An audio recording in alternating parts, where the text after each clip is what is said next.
Imagine a medieval castle from the year 1200, imposing towers dominating the valley. A feudal lord who controls vast lands decides who can cultivate, who can trade, who can cross his domains. Vassals who owe him absolute loyalty and pay tributes in exchange for protection. Peasants who work from dawn to dusk but never own an inch of land. A system where power is concentrated, hierarchical, apparently eternal, and unquestionable. Now close your eyes and imagine Google's server farms stretching for miles in the Nevada desert. Endless rows of processors handling 8.5 billion searches per day. Jeff Bezos, who from his Seattle desk controls global commerce through Amazon. Mark Zuckerberg, who with an algorithm decides what 3 billion people will see today, tomorrow, forever. Millions of creators producing content 16 hours a day to enrich platforms without ever owning anything. Small businesses forced to pay increasing digital tributes just for the privilege of existing online. Welcome to Techno-Feudalism, the new digital Middle Ages where a few tech lords control our lives more intimately and capillary than any medieval king ever dreamed of doing. Today I'm taking you on a journey through the greatest economic and social transformation of the last 500 years, a silent revolution that Greek economist Yanis Varoufakis has called Techno-Feudalism, the death of capitalism at the hands of big tech, and the birth of a new feudal system masked as innovation, progress, and digital freedom. This isn't just abstract economic theory from universities. These aren't conspiracy fantasies. It's the concrete, measurable, documented reality we live in every single day when we open Google to search for information, buy on Amazon believing we're in a free market, scroll Facebook thinking we're socializing with friends. Without knowing it, without ever consciously choosing it, we've become the serfs of the 21st century. But there's a fundamental difference from the Middle Ages. Peasants knew they were peasants. We believe we're free consumers in a democratic market. And this illusion makes our enslavement much deeper and more dangerous. In the next 40 minutes, I'll dismantle this illusion piece by piece. I'll show you the data, numbers, documents that prove we're living in a high-tech feudal system. I'll explain how we got to this point, and above all, I'll point out the ways to get out. Because alternatives exist, but they require courage, awareness, and collective action. The stakes couldn't be higher. Deciding whether future generations will live in a free society or in a perfect, efficient, apparently benevolent but totalitarian digital dictatorship like none in human history.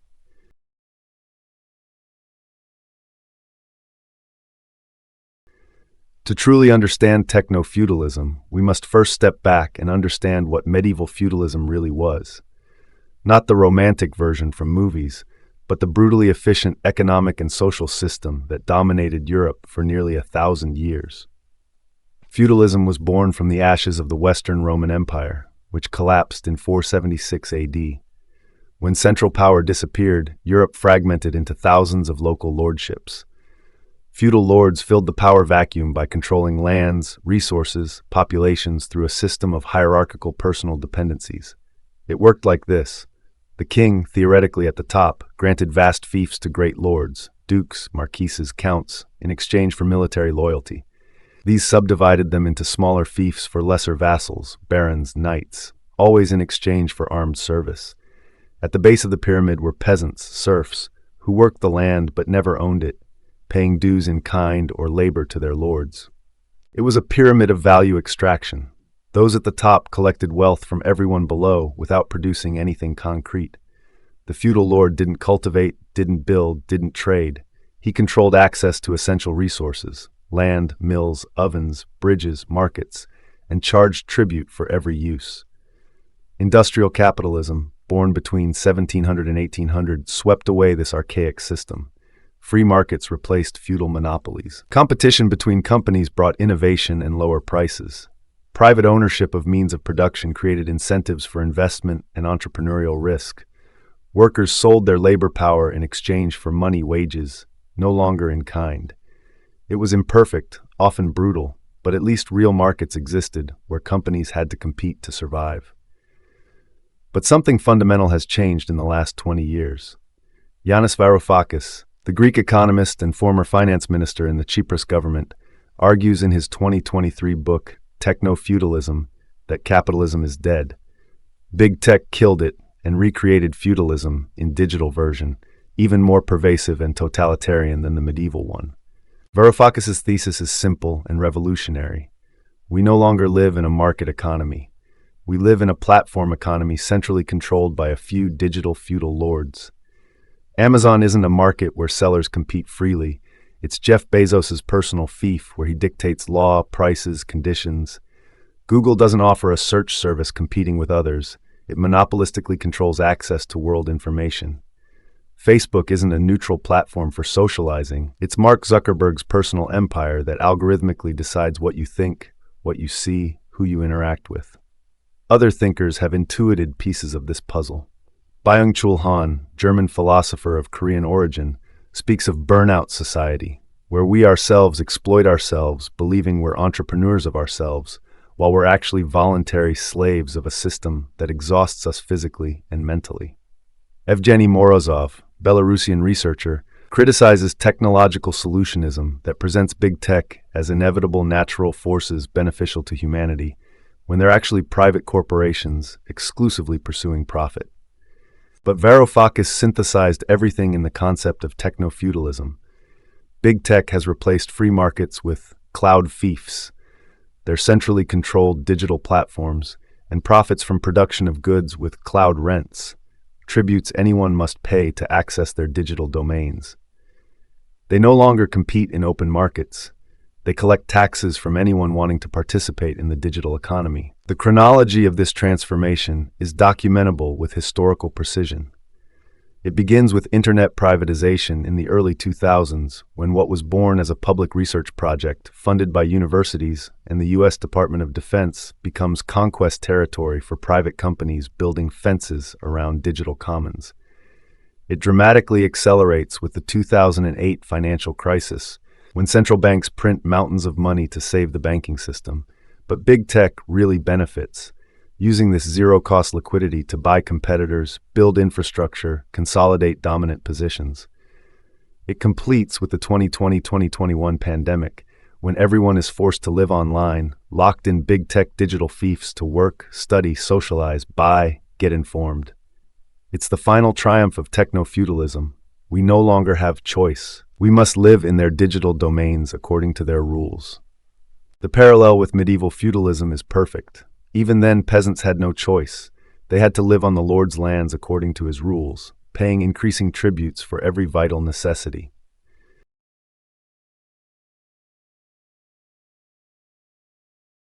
In medieval feudalism, whoever controlled land controlled everything: food, houses, mills, ovens, bridges, markets. Land was the scarce and strategic resource from which all economic and political power derived. In 21st century techno-feudalism, whoever controls data controls everything. Our thoughts, desires, fears, relationships, habits, future intentions. Personal data has become the new fertile land from which to extract infinite value without ever depleting it. Shoshana Zuboff, professor emerita at Harvard Business School, in her monumental 2019 book, The Age of Surveillance Capitalism, meticulously documented how Google invented this revolutionary system. Initially, Google offered free search financed by traditional advertising, like newspapers or television. Then, around 2001, it discovered that users' behavioral data was worth infinitely more than the ads themselves. Here's how the extractive machine works. Every search you make on Google generates precious data. Not just what you search for, but how you search it, when you search it, where you search from, with which device, how long you take to click on a result. If you go back disappointed, if you refine the search, every click, every pause, every mouse movement is recorded, analyzed, cataloged. Google collects all these behavioral scraps and transforms them into what Zuboff calls behavioral surplus. Digital raw material to build increasingly precise predictive profiles of your future behavior. They know what you'll search for tomorrow before you know it. They know which products you'll buy, who you'll vote for, if you'll have health problems, if your relationship is in crisis. These hyper-detailed predictive profiles are then sold in what Zuboff calls behavioral futures markets to thousands of companies, entities, organizations wanting to influence your future decisions. It's no longer traditional advertising based on generic demographic data. It's scientific behavioral manipulation personally customized individually.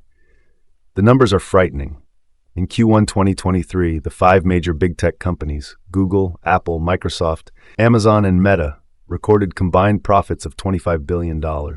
Google alone revenue $69.7 billion in Q1 2024, 83% coming from advertising based entirely on your behavioral data. You work for free producing data. Google cashes hundreds of billions. But real feudal power manifests in app stores, the modern digital castles where total control over subjects is exercised. Apple controls 1.8 billion active devices worldwide through the App Store. Google Android runs on over 3 billion devices controlled through Google Play Store. Both impose a feudal tax of 30% on every transaction in app stores. They don't produce apps, don't physically distribute them, don't provide technical support. They simply control access to devices and demand tribute. Exactly like medieval feudal lords who controlled bridges over rivers and charged tolls to anyone wanting to cross.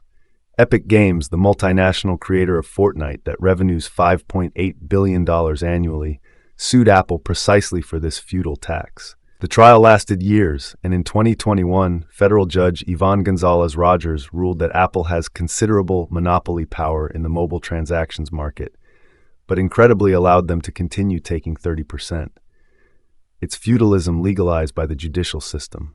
Apple reacted by opening the App Store to alternative stores only in Europe, but imposing a core technology fee of 0.50 cents for each app downloaded beyond 1 million. It simply replaced one feudal tax with another even more punitive for those who dare challenge the monopoly. But the most subtle and pervasive feudal control happens through algorithms, the new invisible lords who decide who lives and dies in the digital economy. If Google penalizes you in search ranking, your company disappears from the digital earth. If Facebook's algorithm reduces organic reach of your content, nobody sees it anymore. If Amazon removes you from the first page of results, sales drop 90% within hours. Netflix, which revenues $31.6 billion annually and spends $15 billion on original content, depends completely on Apple and Google to reach mobile users. It pays Apple $256 million annually just for the privilege of being in the App Store. It's a digital vassal paying tribute to the feudal lord to access subjects. Spotify, with 515 million active users and $11.5 billion annual revenue, pays Apple $99 million yearly in App Store commissions. It's sued in Europe denouncing anti-competitive practices, but continues paying because it has no alternatives. It's perfect feudal power. You can complain all you want, but you must pay tribute to survive. Amazon Web Services perhaps represents the purest example of digital feudalism. It controls 32% of the global cloud market with $90.8 billion revenue in 2023. Amazon's direct competitors, Netflix, Spotify, Airbnb, use Amazon servers to provide services competing with Amazon itself. It's like enemies of a medieval lord being forced to live on his lands and pay taxes to fight him. Even the American CIA, with a $10 billion contract, uses AWS for its intelligence services. If Jeff Bezos tomorrow morning decided to shut down AWS, half the internet would collapse, American government services would stop functioning, the global economy would freeze. A private citizen has the power to paralyze the world's leading superpower. This isn't capitalism, it's pure digital feudalism. The system is perfect in its simplicity. Digital lords control critical infrastructure. Everyone else pays increasing tributes to access it. And the more they pay, the more powerful, rich, and unquestionable the feudal lords become, able to invest in new technologies to further strengthen control. Artificial intelligence is exponentially accelerating these dynamics. OpenAI's ChatGPT, 49% controlled by Microsoft, reached 100 million users in just 2 months, the absolute record in technology history. Google responds with Bard and Gemini, Meta with Llama, Amazon with Bedrock. It seems like competition, but it's actually consolidation. Only those with more data can train the best AIs, and only those with the best AIs can control the economy of the future. It's the perfect vicious circle of techno-feudalism. The more data you have, the more power you acquire. The more power you have, the more data you can extract, until total control.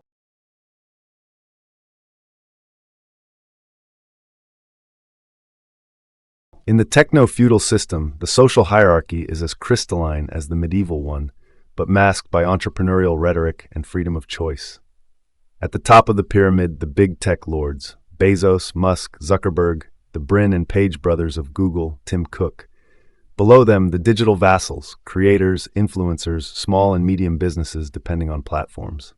At the base, the subs, we common users who work for free to enrich the entire system, believing we receive free services. Take YouTube, the planet's largest video fief. It has 2.7 billion monthly active users and over 2 million creators uploading content every month. But who owns everything? Google, which bought it for $1.65 billion in 2006. Creators are modern vassals producing content for Google Lord's digital fief. A creator with 1 million subscribers earns on average $57,200 annually from YouTube monetization. It seems like a lot, but Google earns 4 times as much from behavioral data and advertising generated by that same creator. The vassal works, sweats, wears himself out, producing content 16 hours a day. The feudal lord collects rent effortlessly. And if Google decides to demonetize your channel for community guidelines violation, you disappear instantly. 10 years of work, millions of views, hundreds of videos, all canceled with an algorithm. You have no legal recourse, no contractual rights. You own nothing of your audience or your content. It's absolute feudal power masked as terms of service nobody ever reads. PewDiePie, the world's most followed creator with 111 million subscribers, earned about $54 million in 10 years on YouTube. But he generated over 29 billion views that produced hundreds of millions in advertising revenue for Google. He's the perfect vassal, works tirelessly to enrich the feudal lord, receiving crumbs in return, and the illusion of being an independent entrepreneur. On Amazon Marketplace, there are 9.7 million active sellers worldwide who collectively revenue $490 billion, 60% of all Amazon e-commerce. They seem like small, independent entrepreneurs, but they're digital vassals completely subordinate to the feudal lord. Amazon unilaterally decides which products to promote on the first page, at what suggested price, with which reviews highlighted, through which advertising channels. Sellers pay commissions from 8 to 15% on each sale, plus FBA warehousing costs, sponsored advertising, logistics, returns. An average seller pays Amazon 30 to 35% of total revenue. Jeff Bezos has a personal wealth of $170 billion and was the world's richest man for years. He produces nothing, sells nothing directly, risks no personal capital. He's a pure intermediary who strategically positioned himself between sellers and buyers, extracting value from every single transaction. Exactly like a feudal lord who controlled weekly markets and demanded duty on every commercial exchange. Uber represents the masterpiece of techno-feudal mystification, transforming employees into fake autonomous workers. It has 118 million active users and 5.4 million drivers worldwide. Drivers seem like independent entrepreneurs, but they're controlled by algorithms more rigidly than any Ford assembly line worker. Uber decides rates, optimal routes, work zones, peak demand hours. The algorithm rewards those who accept more consecutive rides and penalizes those who refuse. If user ratings drop below 4.6 out of 5 stars, the driver is permanently banned without possibility of appeal. It's feudal discipline applied through artificial intelligence. An Uber driver in Milan earns on average 6 to 8 euros per hour, net after paying gasoline, insurance, registration, inspections, accelerated vehicle wear, VAT taxes. Uber takes 25% on each ride without owning a car, without assuming insurance risks, without producing any real value. It's pure rent extraction from others' work. But the real subjects of the techno-feudal system are we common platform users. Facebook has 3.4 billion monthly active users, generating $170.9 billion annual revenue for Meta. Let's do the math. Each Facebook user produces on average $39 of value for Mark Zuckerberg, working completely for free. Every photo you post, every status you share, every like you give, every comment you write, every event you attend automatically becomes Meta's intellectual property according to terms of service you accepted without reading.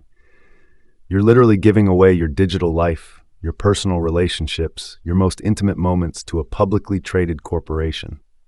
And in exchange for this continuous free work, what do you receive?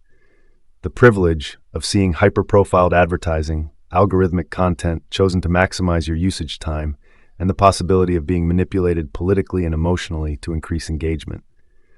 Google processes 8.5 billion searches daily, each generating precious data about your interests, intentions, deepest desires. This data fuels Alphabet's $307 billion annual revenue engine. You search for free believing you're receiving a service. Google collects information about you worth thousands of dollars per person and annually. Instagram has 2.35 billion active users posting 95 million photos daily. Each image is analyzed by AI for facial recognition, objects, places, emotions. This biometric and psychological data is then sold to advertisers for targeted advertising. You're training Meta's artificial intelligences for free to be manipulated more effectively. TikTok has 1.67 billion users watching videos for 95 minutes daily on average. The algorithm records every second of attention, every rewatch, every skipped content to build extremely detailed behavioral profiles. ByteDance, the Chinese parent company, revenues $120 billion exploiting free content creation and consumption work of over 1 billion people. It's perfect feudalism. Subjects believe they're receiving free services and entertainment, but they're actually paying with their time, attention, personal data, free cognitive work. The value you create daily is entirely extracted and concentrated in the hands of digital lords. The difference from medieval feudalism is that peasants knew they were exploited. We believe we're lucky consumers of innovative free services. This false consciousness makes our exploitation much deeper and more effective.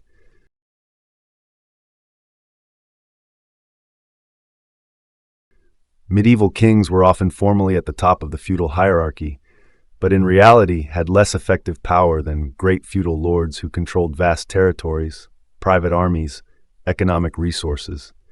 Today, democratic states find themselves in the same position of structural weakness, facing big tech companies that control critical digital infrastructures, boundless wealth, direct political influence. Google has annual revenue of $307 billion.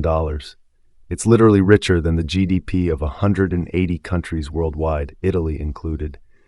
It has more liquidity than many national governments, more capacity for investment in research and development, more power to influence public opinion through search results seen by 8.5 billion people every day. When federal judge Amit Mehta ruled in August 2024 that Google holds an illegal monopoly in online search, violating the Sherman Antitrust Act, Alphabet shares rose 4.6% on the stock market. Financial markets know perfectly well that Google is too powerful to be really touched by democratic institutions.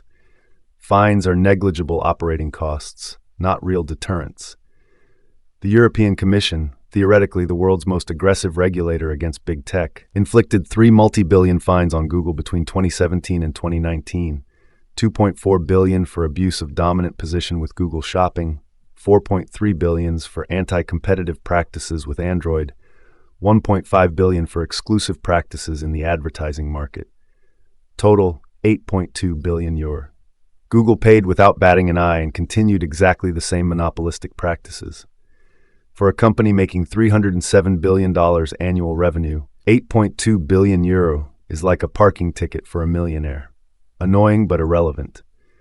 The European Digital Markets Act, which came into force in March 2024, should regulate so-called gatekeeper platforms that control access to digital markets.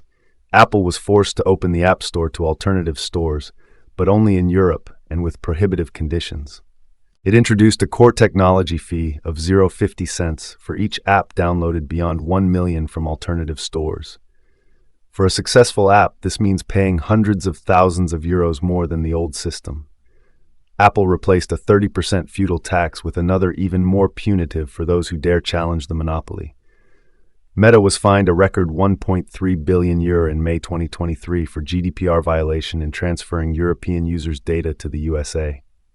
The record amount didn't minimally scratch Meta, which appealed and continues undeterred to transfer data across the Atlantic. It simply updated terms of service, making users accept transfer as legitimate interest. Amazon has 1.5 million direct employees worldwide. It's the second largest private employer after Walmart. In many U.S. states, it's the largest employer in absolute terms. When a private corporation has this employment scale, local politicians don't dare oppose it for fear of job losses and electoral repercussions. Jeff Bezos has owned the Washington Post since 2013, purchased for $250 million cash. Elon Musk bought Twitter for $44 billion in 2022, transforming it into X. When digital feudal lords also own major information media, control of public opinion and political discourse is total and bidirectional. The most blatant case of feudal power superior to democratic power was the suspension of U.S. President Donald Trump's Twitter account in January 2021. A private corporation silenced the head of state of the world's leading superpower, elected by 74 million Americans. Jack Dorsey, Twitter CEO, exercised power that no medieval king ever had, censoring the sovereign. Big tech lobbyists spend over $100 million annually to influence the U.S. Congress, more than any other industrial sector. Google alone spends $18.6 million yearly on lobbying, more than Boeing, ExxonMobil, Goldman Sachs. Amazon spends $8.7 million, Meta $20.1 million, Apple $6.5 million. But real power is exercised through revolving doors between big tech and institutions. Eric Schmidt, Google CEO for 10 years, directly advised Obama and Biden on technology policies. Sheryl Sandberg, Facebook number 2 for 14 years, was on Hillary Clinton's electoral team. Dozens of former White House, Pentagon, CIA officials work for big tech. It's not corruption in the traditional sense, it's systematic institutional capture. Digital feudal lords don't buy politicians, they train them, recruit them, co-opt them into their power system. It's soft, but extremely effective feudalism. The Cambridge Analytica case demonstrated big tech's power to directly influence democratic processes. Data from 87 million Facebook users was used for psychological profiling and electoral manipulation during the 2016 U.S. presidential elections and Brexit referendum. Facebook knew everything but covered up the scandal for 2 years. Mark Zuckerberg was summoned by the U.S. Congress and European Parliament, but the hearings were pathetic theater where incompetent politicians asked banal questions to a CEO who controlled more information about their voters than they themselves had. China represents the final evolution of this process, a system where political power and digital control completely merge. Baidu, Alibaba, Tencent, ByteDance aren't independent private companies. They're technological arms of the Chinese Communist Party. Chinese social credit, based on data collected by digital platforms, can prevent you from traveling, buying a house, sending children to school. The West laughs at the Chinese system, but we're heading in the same direction with different methods. American big tech don't receive direct government orders, but spontaneously collaborate with NSA, CIA, FBI for mass surveillance. Edward Snowden in 2013 revealed that Google, Facebook, Apple, Microsoft provide direct access to user data through the PRISM program. Western techno-feudalism is more subtle but equally totalitarian. Instead of direct state control, we have private corporate control that achieves the same results of surveillance and mass manipulation.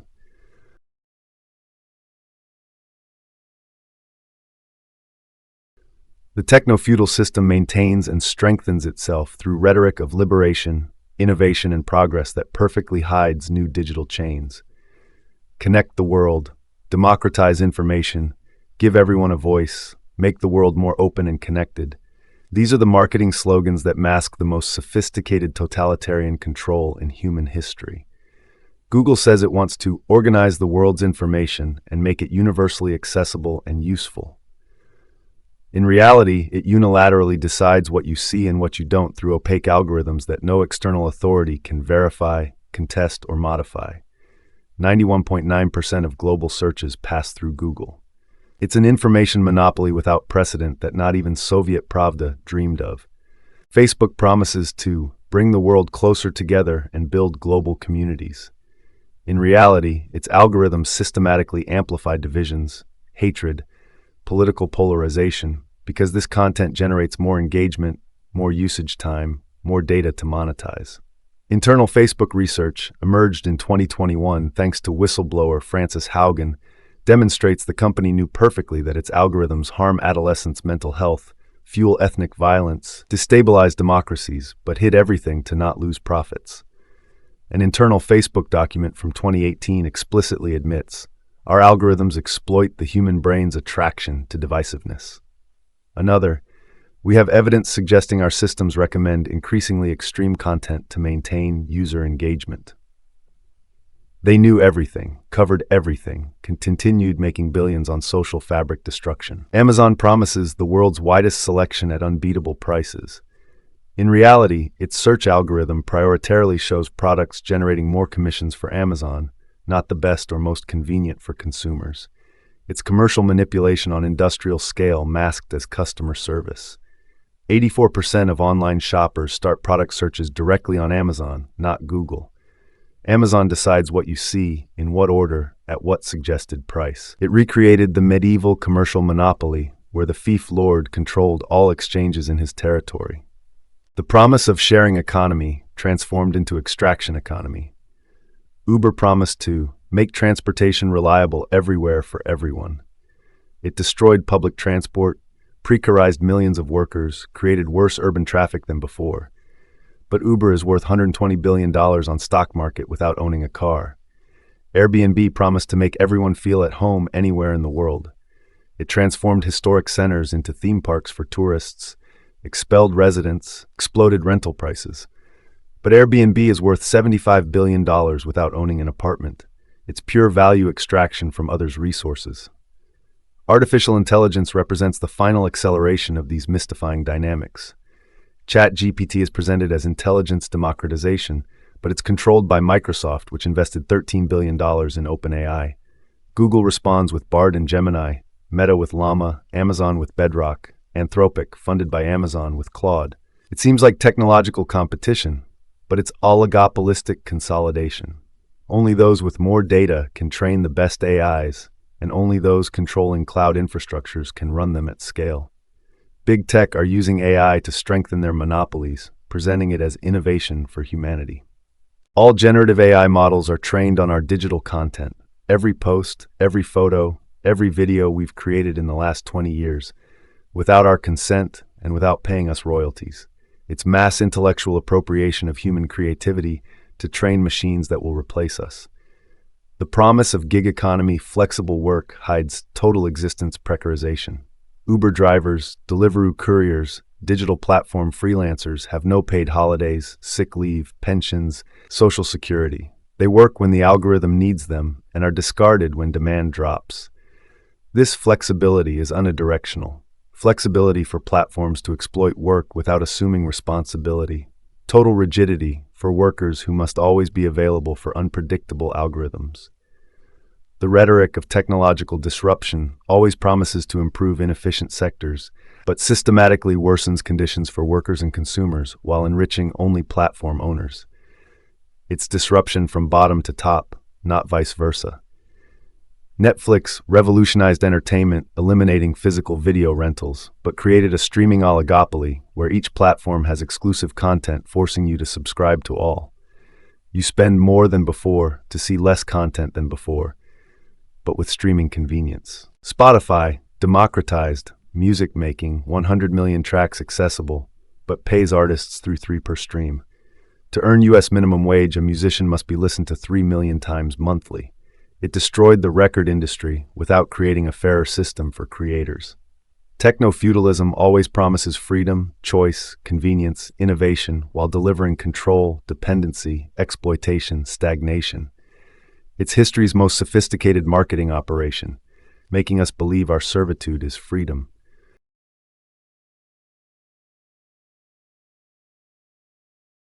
But techno-feudalism isn't inevitable.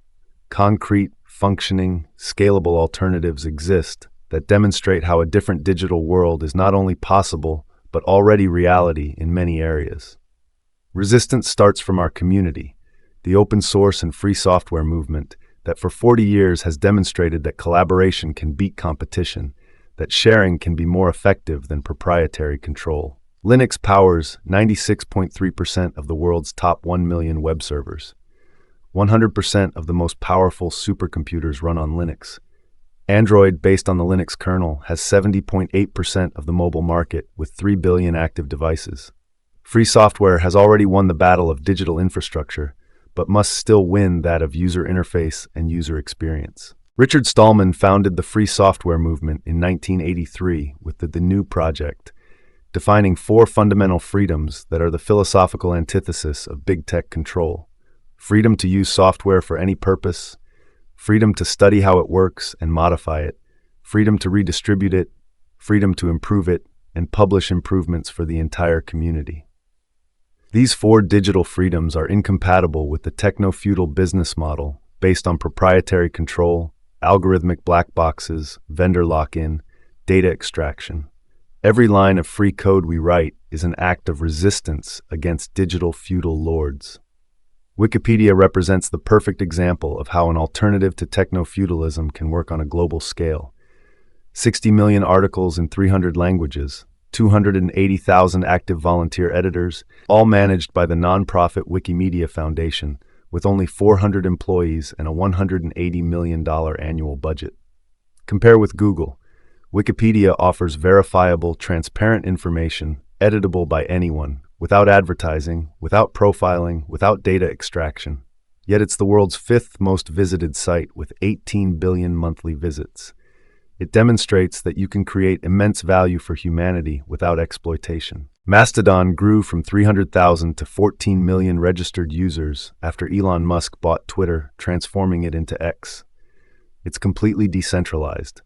Thousands of independent servers managed by local communities that federate with each other. No corporation can buy it, control it, censor it, or monetize it. The ActivityPub protocol underlying Mastodon allows interoperability between different platforms. You can follow Instagram users from Mastodon, share PeerTube videos on PixelFed, comment on WordPress blog posts. It's the federated internet Tim Berners-Lee dreamed of. Open, interoperable, controlled by users. Signal for secure messaging has 100 million active users and uses verifiable open-source end-to-end encryption. Not even Signal itself can read your messages. Compare with Meta's WhatsApp. Same cryptographic technology, but WhatsApp collects metadata, contacts, usage habits for advertising profiling. Matrix for decentralized federable chat has 115 million users and is used by French and German governments for official communications. Brave browser blocks trackers and advertising by default and has 67 million monthly active users. DuckDuckGo doesn't track searches and has surpassed 100 million daily searches. Nextcloud allows creating your personal cloud with file synchronization, calendar, contacts, video calls. Over 400,000 installations worldwide host 30 million users who control their own data instead of giving it to Google or Microsoft. Proton Mail offers encrypted email to 100 million users, directly challenging Gmail.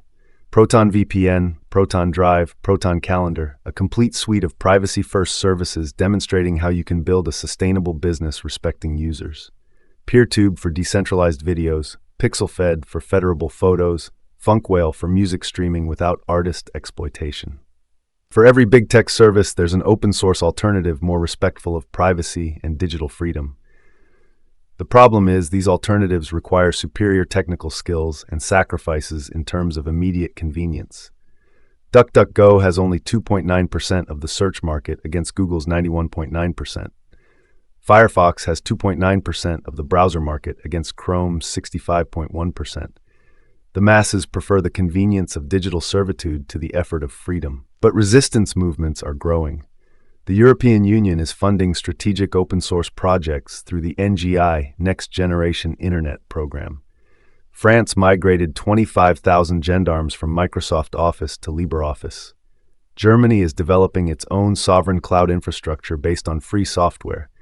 It's the same reason medieval feudalism lasted centuries.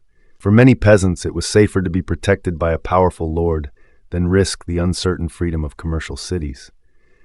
But when alternatives became evidently better, feudalism collapsed rapidly. Techno-feudalism will collapse when open-source alternatives become more convenient and intuitive than big tech services. And that moment is rapidly approaching, thanks to the work of millions of developers worldwide.